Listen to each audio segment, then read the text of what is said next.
Kang nyoleh Praboto abang kawel agar mangwa mungsul minta awan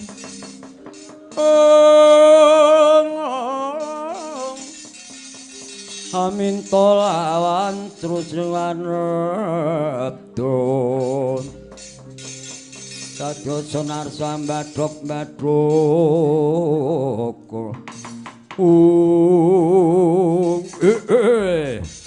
Wong titiang Lodra Mas Patik Raja Dewakuya. Wangune iki ana satria bagus wah. Mencorong guayan melang-melang pundake sak tebok. Dadane kowe jenengmu sapa? Kowe yen takon Raden Gatotkaca kowe sapa? Nalindra ngiling wesi Prabu Kalapracana. Aku warangka ing ngiling wesi ya kuwi Patih Sekipuh. Ayo kowe jagoning ndi kowe? Ya janji Bathari Surayati ra diwenehake. Jongkeng so mati lakon kene.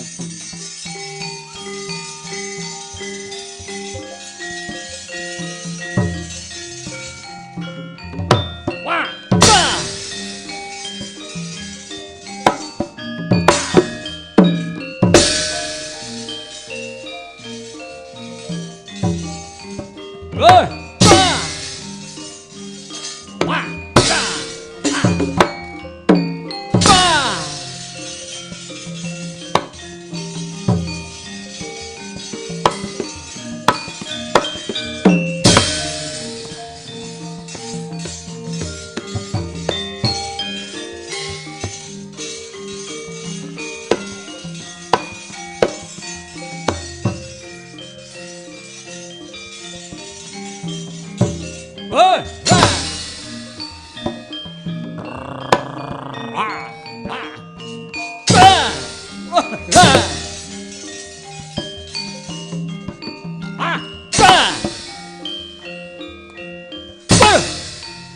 Wah, edian.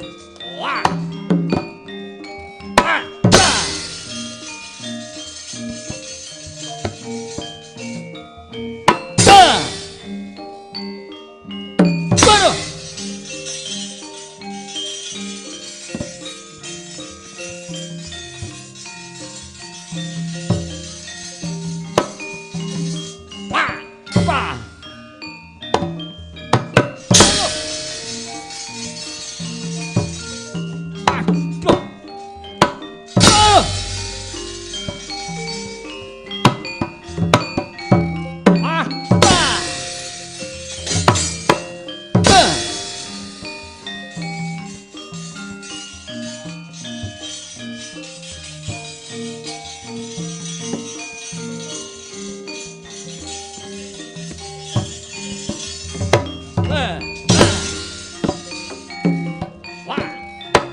Waduh, waduh. Bah. Bah.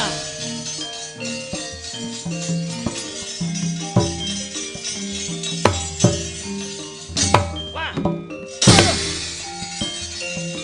Wah. Wah.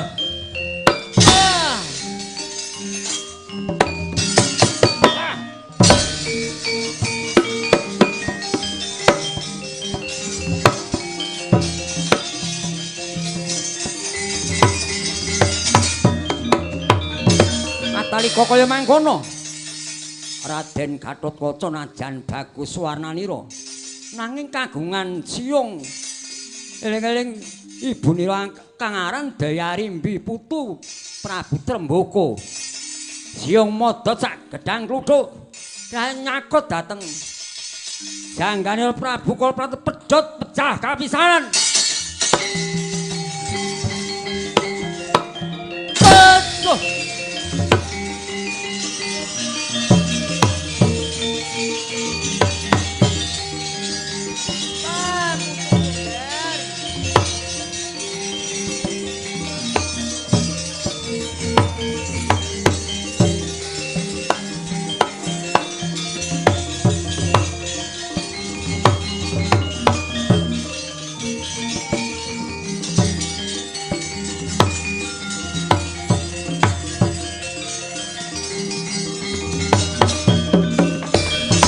Walah dalah sekti mandraguna tenan kowe ngger wong bapakmu Werkudara.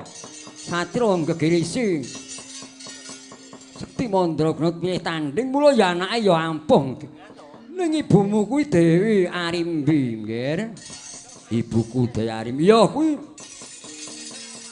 putra Prabu Trembaka tunggal Arimba. Mula ya ijik turun buta. Mula jenengmu kangger kowe bagusmu tiru bapakmu ning kowe duwe siyung ngger mergo ibumu kuwi buta. Menapa mengkono? Iya. Mula dina iki welinge Kang Ulun jangger kuwi kudu dipangur. Gen supaya bagus lan kowe nek guyu kudu mbok tutupi kacu mergo saru mula dinul marang liyan. Ya banget manah. Ya dina iki bakal tak pangur lan tutupno senakno patisku ibu ngger. Ya ngestake daun.